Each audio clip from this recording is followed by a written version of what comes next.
Archers Great and Small, and today we're doing another unit overview. This time we're looking at the Soviet SU-85. These are tank killers. They come in a tank killer battery of 3 to 5 tanks, and they are, as the name would indicate, your counter for tanks.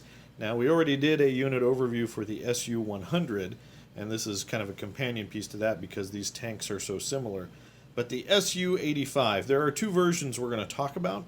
Both of them are similar, but they do have their distinct differences.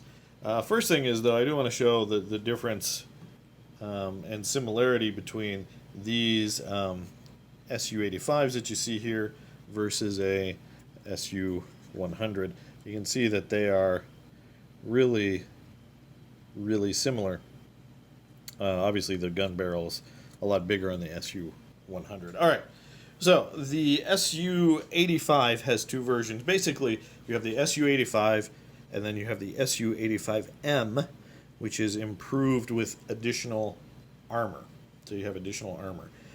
Okay, so let's talk the stats for the SU-85 first. The SU-85, well, both of them are careful. They're hit on a 4+. And that's one of the few units in the new Soviet Bagration book that is hit on a 4+. So they are kind of cagey to actually hit. Which is good, though, because for the SU-85, you have a front armor of 5, a side armor of 5, and a top armor of 1. So your front is no better than your side in this case. They are fearless, 3+. They are skill veteran. But they do have that self-propelled gun penalties, so their motivation to counterattack is 1 worse. Their role in assault is 2 worse. So, for example, to kill infantry, squish infantry in assault, they need to roll 5+. So they're not meant for assault. They don't handle assault well. They don't squish enemies very well. And they don't stick around in the fight very well with the counterattack, which makes sense. All right, speed-wise, both of the tanks that we're going to talk about have the same speed. They are tactical 10, terrain dash of 16, cross-country 24, road of 28, and a 4+ cross-check, which is good. That's the speed isn't the same for both of them. The SU-85M with additional armor is slower with a terrain dash of 14 instead of 16. But otherwise, they are very similar units. Okay, let's talk about the gun. Now, the gun is going to be the same for both of these units. Okay, the gun is a 85mm with 28-inch range, halted rate of fire of 2, moving rate of fire of 1, anti-tank 12, 3+ firepower, and forward firing, which is because they're self-propelled guns. So the gun is actually pretty good. It's a very similar gun to what you're going to find in a T-34-85, an American Sherman 76. The AT-12 is going to be a very common gun you're going to see in the Allied arsenal. So the fact, though, that these guys get 2 shots with no penalty for shooting is big. What are they good at fighting against? Well, the AT-12 has problems against something like a Tiger. And if you saw my Sherman overview, we talked about that at length.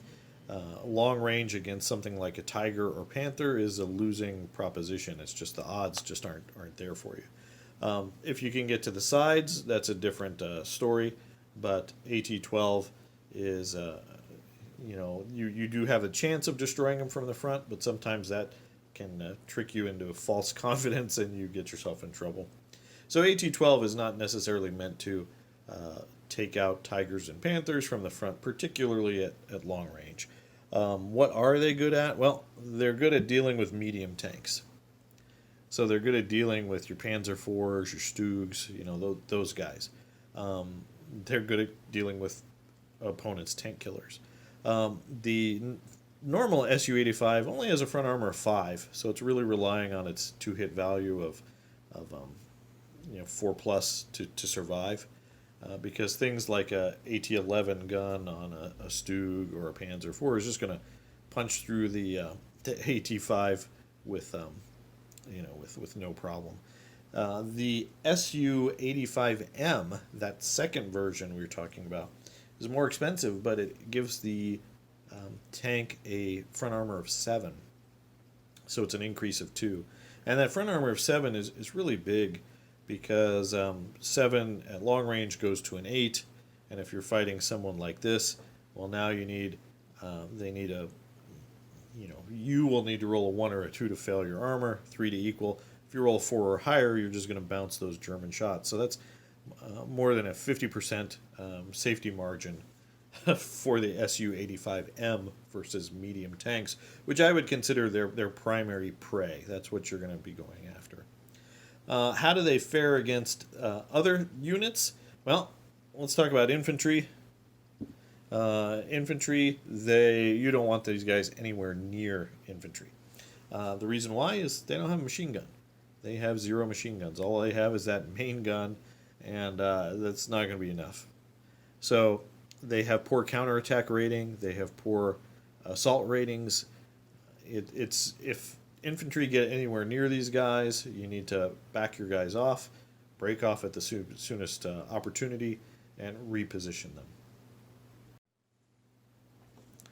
Against static guns, AT-12 3+ firepower is decent, particularly if you can, they're not gone to ground, so you can hit them reliably. They're not particularly the best unit for it, but they've got a 3+ firepower. They don't have any penalty for shooting those main guns at something like a gun team, so they're decent. There's other things in the Soviet arsenal that are just as good or better in dealing with things like dug-in guns, but they'll serve in a pinch. So, all right. So those are some of the potential opponents you guys might face. I will say too, just aesthetically, I like how these look. I mentioned this in the SU-100, but I just think these are cool looking tanks. So how do we field these guys? Well, there are 2 ways we can take them. One would be as a support option for another formation. So you're adding them to, a rifle battalion or a recon company as a support option. That is the first way. The other way would be to take them as their own formation. So they're part of their own medium self-propelled formation, where they are the primary platoon. You can take either these or the SU-100s. If you saw that video, I talk about this same formation. It's led by a T-34-85, and you can take several platoons or companies of these tanks as well. So there's a couple ways to do it. Now, what do these guys bring to the Soviets that isn't already covered? When we're talking about the SU-85, is it really necessary? Do you really need it to cover all bases? And I'm going to go out on a limb. I'm going to say no, even though I like them. And I have 3 boxes of them I want to build. I don't think they're needed. A lot of what they do is done well by this guy. The T-34-85. The T-34-85 has the same gun, but it also has machine guns. It's also better in assault. It's a better all-around tank, but it is hit on a 3, so instead of a 4 for the SU-100. But I think it's a better choice in most cases. That said, the SU-85 does have a few things going for it. One is that it's hit on a 4+, which is very, very rare. If that's important to you, by all means, look at these guys. These might be the guys you want to add. And the other thing, too, like I mentioned before, is aesthetically, I like how they look. I think they're very cool-looking tanks, and that might not motivate a tournament player, but for someone like me, who is, primarily, all about the aesthetics. I like the way it looks, so I'm going to include it. It might not be the best choice for this situation, but we're going to have it in the list. And it's a lot of fun. So there you go. I don't think it's a requirement. Like, I would say every Soviet should have at least a platoon of T-34 85s in their toolbox, whether they're going to run a formation of them or support something. That's a good unit to always have. The SU-85, if you never collect them, yeah, it's not that big a deal. You have other things that can do very similar things in your list. But again, they do have some unique things to them. They do have some unique options, and they look cool. All right, guys, there you go. I wanted to keep this one short because it's very similar to the SU-100 video.